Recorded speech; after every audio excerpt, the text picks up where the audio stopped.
Combien de temps? On fait combien de temps? On va voir. Okay, so Réponse vraiment très rassurante. are they all back in?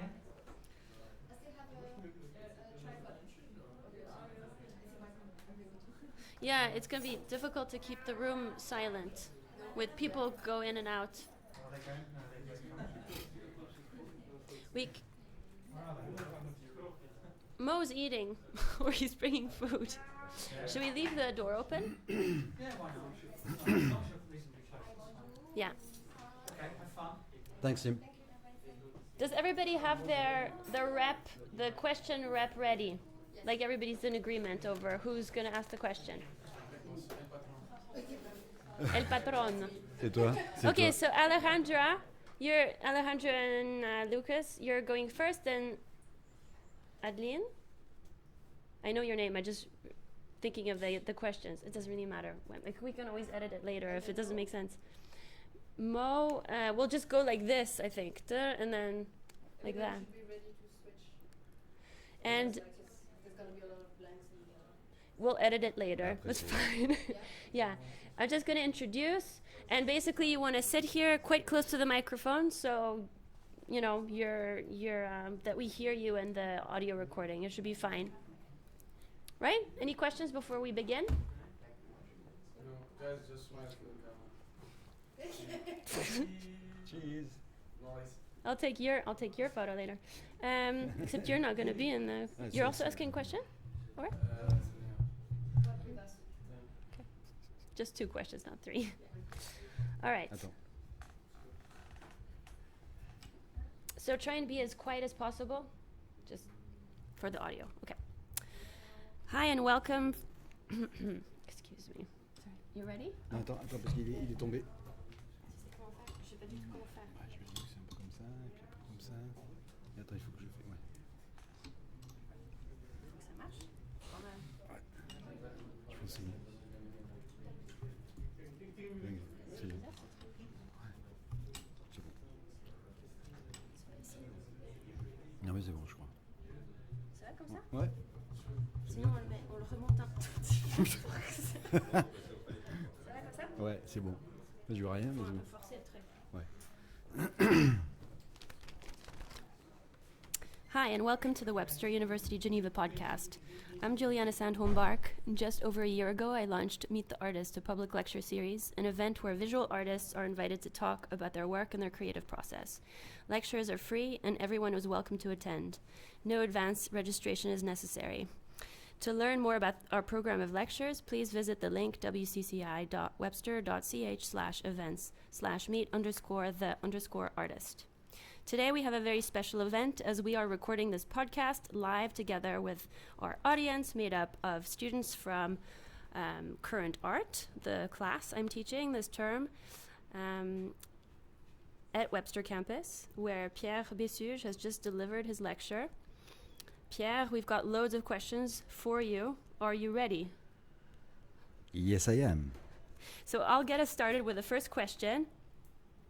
How much of your process is based on working on the basis of sketches versus based on observation versus based on what's inside your head? Thanks, Juliana, for the question. I think very spontaneously, no sketching. I rarely sketch before I start creating something. Maybe at some point I have an idea in my head, and I have actually trouble. If I start sketching something, it's going to go away. So I'd rather spontaneously start it with either the support material like metal or directly with the paint, and then evolve around that progressively. But not really, not really building or structuring it previously, so that then the process becomes the actual painting becomes on top of that. So it's really much more intuitive and spontaneous than one thinks, actually. Or that it works for me anyway that way. So, because I'm thinking of the sketches you made in Timor-Leste, which you showed during your presentation, and I was wondering whether any of those sketches made their way into the art. No, really. They remain as sketches. Okay. It's and maybe to link that to another aspect of your question is like maybe record a way to sketching could be a way to record an observation, like to like taking notes. So maybe I take notes, maybe I write, maybe I sketch, whatever it is, and that's going to stay in a notebook. But it's not really predetermined in terms of that's going to be the basis of the next painting. Mhm. Ah ouais. Il arrête pas de tomber. Attends, tu sais ce que je vais faire? Ouais, après il retombe. Si je le recule, peut-être c'est l'équilibre. Voilà. Should I just ask the question? Yes, please. Just speak into the mic. Okay. We're good. You had mentioned art not having any limitations. Therefore, I wondered, why did you stick to using metal in your art as opposed to exploring other avenues? Right. Thanks for that. I mentioned maybe art has no limitations in a way that there's no predetermined support or way of expressing yourself. Perhaps what I meant was like your imagination has no limitation in a sense. And instead of saying no, I can't do that, or no, I shouldn't do that, I think every time it takes a lot of effort over time to break those little glass barriers in your brain and say, no, actually, I'm going to try this because why not? Actually, why not is the key question. Why not trying? So in a sense, I meant art has no limitation to your creative and trying and experimenting process. I brought a couple of examples of my paint work on metal.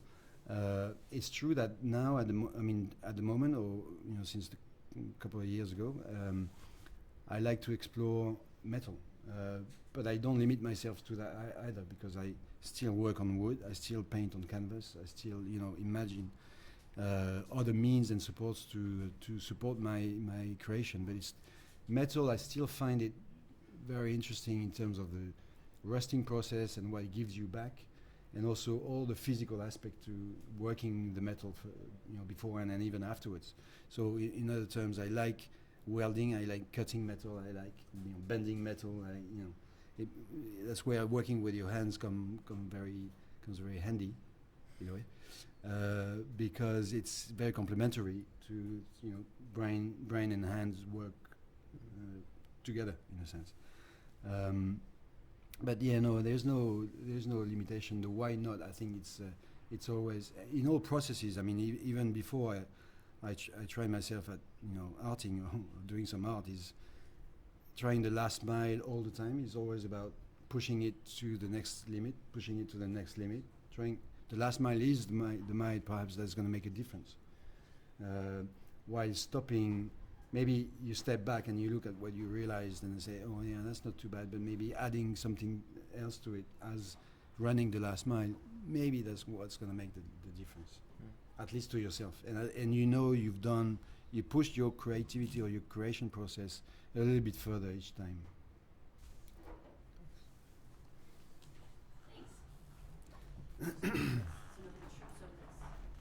Well, those very good questions actually. Yeah, really. Very cool. Hope mine will as well. Oh.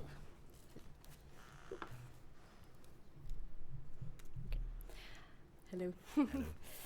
So you've talked about your professional life and the places you've been, particularly Baghdad, when you showed us an artwork that you did.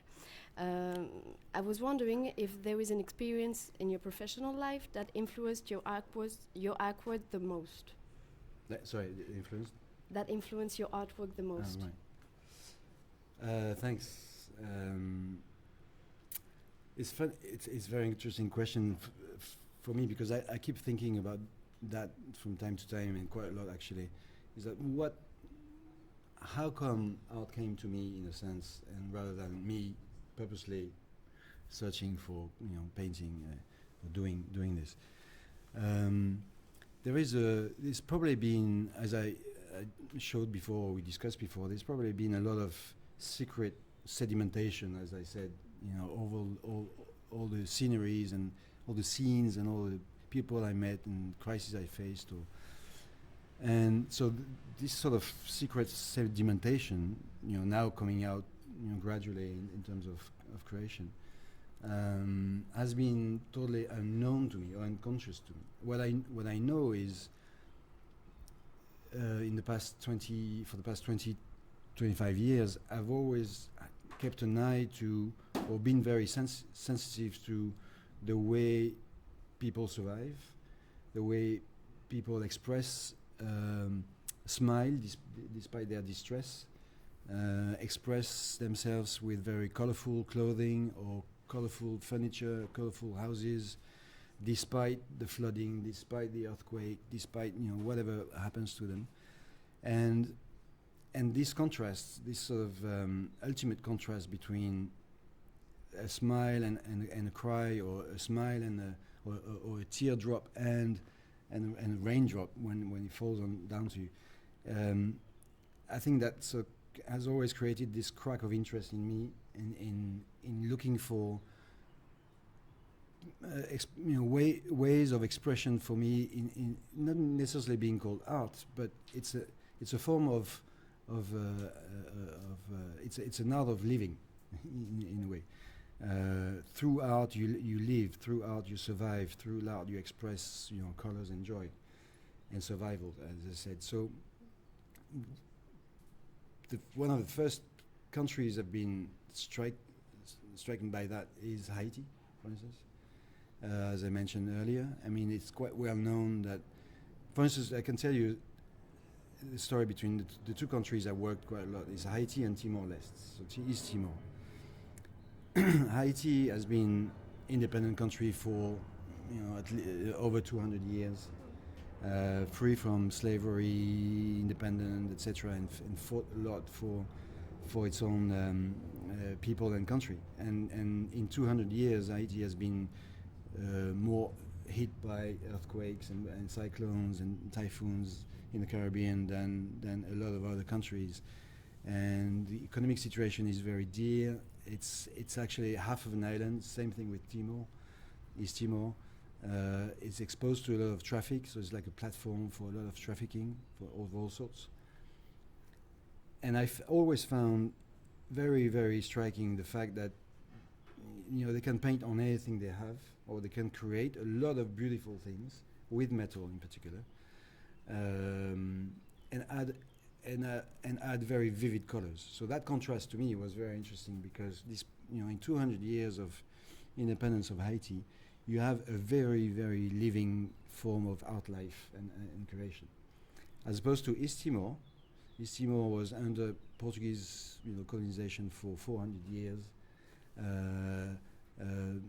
With a wave of decolonization in the 70s, Timor was, Portugal withdrew from colonizing East Timor in 75, and then the Indonesians came on top of that. So you had another 25 years of occupation by Indonesia over East Timor. And East Timor has actually existed as a country only since, independent country only since 2002. So if you compare, so it's like 17 years. So 200 years Haiti, 17 years East Timor. And the art in Timor, I found, is very, very basic. It's very, very, with all due respect, it's very dull. It's not very creative. It has to do with fabric and wood and a couple of pieces here and there. But the expression of the people through their art is very minimal. And for me, that tells me the contrast between a country who's fought for over 200 years and where art has become part of their identity and survival, as opposed to East Timor, who is still looking for its identity and independence in a way, and economics, and art is not really there in a sense. So. Thank you. Welcome. should I go and ask Ça arrête Tim? pas de tomber. I think it's okay. We just have to keep fixing it every time, just to make sure. Sinon, je tiens. Maybe I'll help you here. Je peux mettre mon bras comme ça. Good, well done. Yeah, it's very good. Thanks. Who's next? Oh. Mohamed.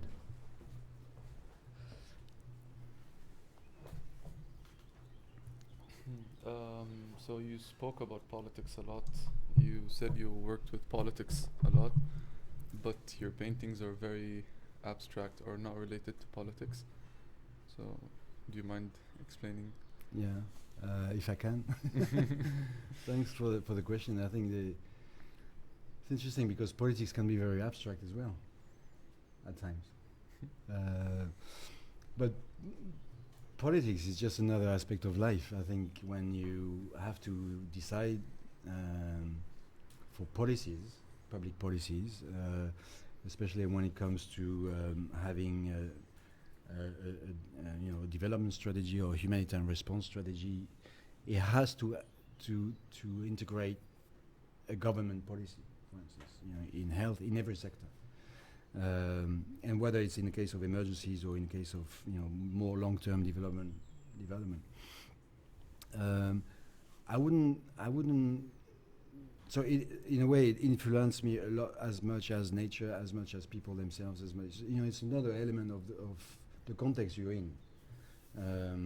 Military, you name it. So I don't think I therefore can say I'm representing, or there is a particular political message behind what I paint, what I create.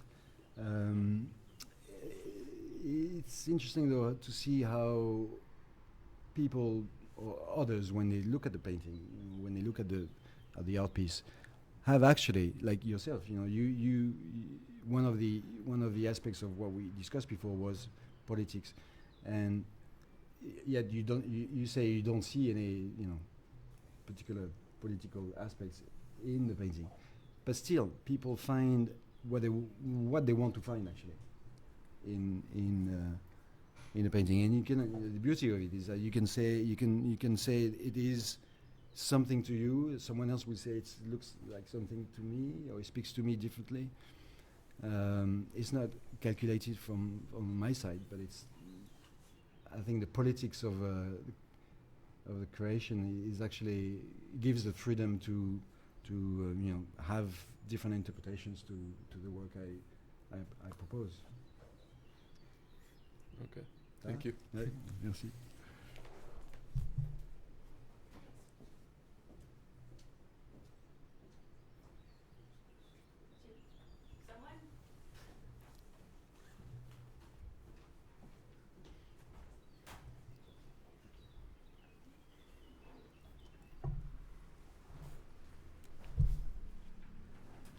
So there are many different ways artists can promote their art pieces through social medias like Instagram and Facebook, for example, or through art galleries. So how do you promote your art pieces and why? Okay, that's a very concrete and down-to-earth question. It's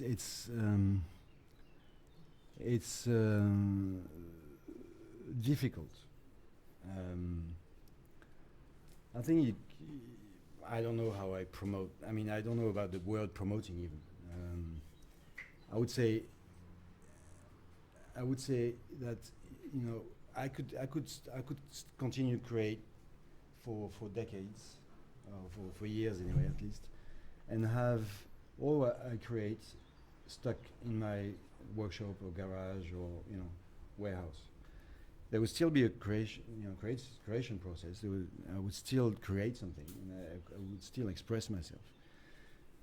The question is, what feeds you in your creation process or my creation process? So obviously we spoke about my previous working life in humanitarian aid and development, and that probably gave me a lot of sediments and materials to create what I do now. But there's something else to it. So it has for me every piece of art is that is stuck for too long in my workshop, and some of them are there for quite a while, been there for quite a while already. They actually, one, they don't live, they die. I mean, in a sense that they are still, and that's not very, that's not very healthy. Or they start taking a lot of space, and it starts invading your space as well. It starts invading your brain, and I found at times there's too much around me of what I did, so it needs to go actually. So that's one aspect to the answer of to your question is, before promoting, it needs to be seen, or it needs to go out, I think. Then whoever wants to see it is welcome. And it's quite difficult when you are self-taught artists or pretended artists to start believing in what you actually do. So it takes a bit of courage to actually expose yourself in a way, because the meaning is the same. You expose yourself, you expose what you did, you expose your heart, your emotions, your effort, and whether that's going to meet, it's going to meet the emotion of the others. That's difficult to preempt, to anticipate. So I started little by little by doing a little show here and there with others, and I was like hidden somewhere, and then what feeds you then is the reaction of the people. They say, "Oh, that's interesting. That's telling. That's you should show more." And it builds like it snowballs in a way, because people start taking pictures and they want to help you, and I find very, very, very interesting and surprising, but also super interesting and helpful that people are actually there because they believe in what you do, and they want to help you promote. So the whole connection with this, sharing photos, taking photos and pictures and films and through social media has been also thanks to other people and friends, because I'm not particularly good at it anyway, and I'm not particularly keen to it. But it's a must. I mean, obviously it's a must. If you want to have your creations out of your space, they need to be out in the space. And one of the big spaces today are Instagram and Facebook, and I am on Instagram, and I am on Facebook, and I am on LinkedIn, and that's it. And in terms of then exhibitions, like one exhibition leads to another, and quite often the few exhibitions I've done so far, there has been always someone in the exhibition I didn't know who said, "Oh, you could, why don't we do this? Why don't you try this?" And then that leads to another exhibition. Galleries are it's another dimension. I think it's I don't know. I don't know what to say about about that. Obviously, there needs to be a connection. Probably it's very useful, but I don't. Maybe I'm not there yet. Probably, or I don't know. It's a matter of sometimes meeting someone again and say, "Hey, come to my gallery. I want to show you your art," and that's it. It's necessary, but it's not it's another aspect, totally integral aspect to accomplish, let's say, the whole process, but it's not the more natural one for me. Okay, thank you. Thank you. Good job, everybody, so far. Well done. This is a round of applause for the work so far. Good job. Thank you, guys. Thanks very much. Really good, fat, juicy questions for real, right? It's complicated to answer them. It's good to be challenged. Very good. Well done. Thank you very much.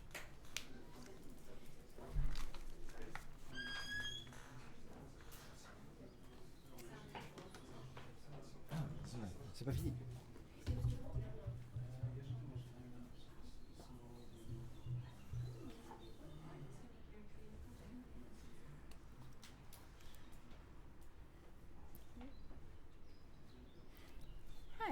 So how does your NGO continue to work and function now that your main focus is on your artwork? Thanks. Actually, it's actually an old idea. I mean, a recent idea. No, it's an old idea that I recently put into place. The NGO, art and humanitarian issues. I guess the origin of it is maybe like I expressed before. I left the form of work life that I used to be in, also to preserve my humanitarian engagement. So somehow, at some point, it became clear to me that I want to pursue expressing myself through art, but also want to find a way to, to continue to be engaged in a humanistic or humanitarian way. So these two became the two pillars, art and humanitarian or humanism. And I said, why not create an association or an NGO or something? So I did. But very recently, like at the beginning of this year. So in fact, to answer precisely your question, the NGO doesn't live yet. It's a shell. It's online website. People. I spoke to a couple of people. I did in last February at the CICG in Geneva when there was a humanitarian partnership and network week. I was invited by my former organization to actually present the NGO and do a bit of an exhibition around it as well. So that was very interesting. That was, let's say, the official launch.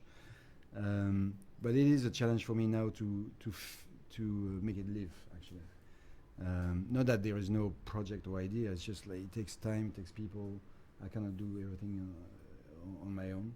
So, if people are interested to join the adventure, including you guys, you're most welcome, because I think there are many aspects to feed this idea with a lot of activities and projects. Thanks. Right, thank you. Do you want some water? Ça va. Ouais, ça va. Merci. So is that it? Yeah. No way. Did you have a second question?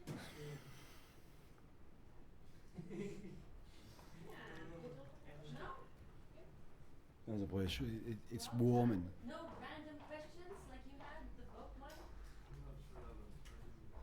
Go crazy. This is your chance. Any crazy questions? Bonus questions? Yeah, the bold question.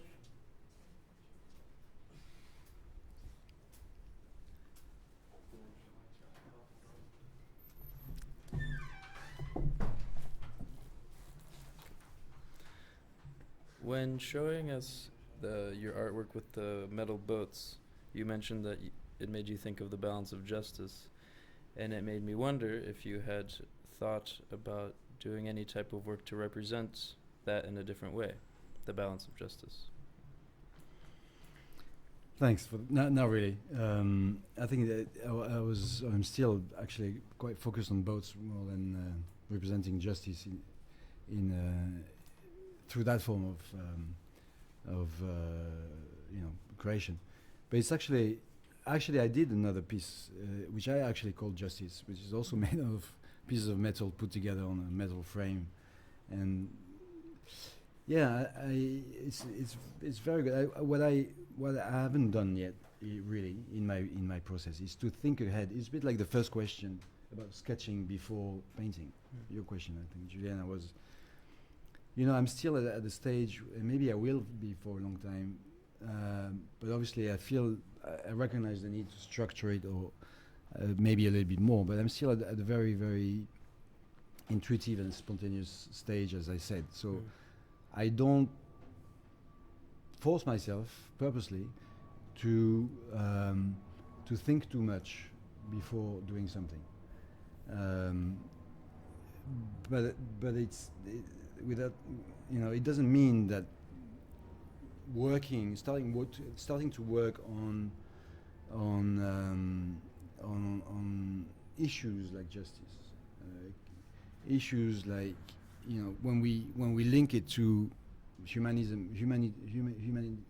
values, justice, tolerance. You know, you can start looking at a lot of themes and start putting your creative vibe and motorway on. Okay, well, if you say justice to me, what are we going to do? Like if we say we call it a class of, you know, let's an art class and say, okay, this way we're going to work on justice. How would you represent formally on a painting or on a sculpture or whatever, what it means to you? I haven't done that process yet for myself, but I probably it's tickling me. I mean, I want to start looking at, you know, another way. It's like naming paintings or naming, you know, art pieces. I usually don't have a name for them before, obviously. And after that, it can be a name that is totally detached from whatever intention I had while doing the art piece. So it can be something that, you know, like play on word, or it can be something called, you know, a little bit